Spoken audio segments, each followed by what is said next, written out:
Պետք է հասկանանք, որ մեր բարդականությունը նախ եւ առաջ խաղաղության, արտարության եւ միասնության պահպանությունն է։ Հետևաբար, սիրելի եղբայրներ եւ քույրեր, այսօր մեզի պատշաճ է ըսկաստություն եւ գիտակցություն։ Մենք պետք է ելանք խաղաղության սերմնանողներ, ոչ թե բարակտման եւ խռովության։ Մենք պետք է ելանք այն ժողովուրդը, որ կհարգե Աստծո կարգադրությունը, կհավատա օրինական իշխանության եւ կչանա միասին կառուցել արդար, խաղաղ եւ միապան հասարակություն։ Եվ եթե Պողոս Հարաքյալի գրած այս նամակը հռոմայեցիներուն էր, որոնք ինչպես ասի գխաչեին քրիստոնյաները, այսօրվա մեր իշխանությունները հռոմայեցի չեն, հայ են, քրիստոնյա են եւ կխոստովանին իրենց քրիստոնեությունը եւ կխոստովանին հայ արաքելական եկեղեցու զավակ ըլլալը։ Մեծ տարբերություն կա։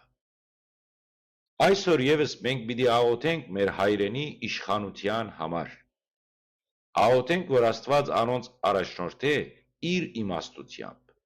զորացնե եւ լուսավորե, որբեսի կարողանան ղեկավարել մեր երկիրը դեպի խաղաղություն եւ բարօրություն։ Աղոթենք նաեւ մեր եկեղեցու համար, որ մաքուր սրտով ու արդար խղճով կարողանա վերադառնալ իր իրական առաքելությանը, ըլլալով ճշմարիտ լուսադու եւ հոգեվոր առաջնորդ։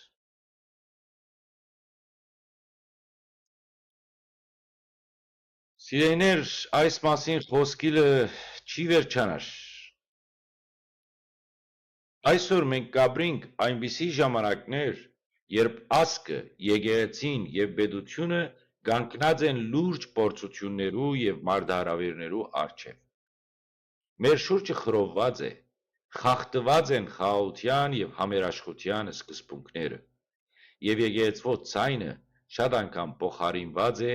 քաղաքական ամփոխավարությամբ եւ անօրինականությամբ։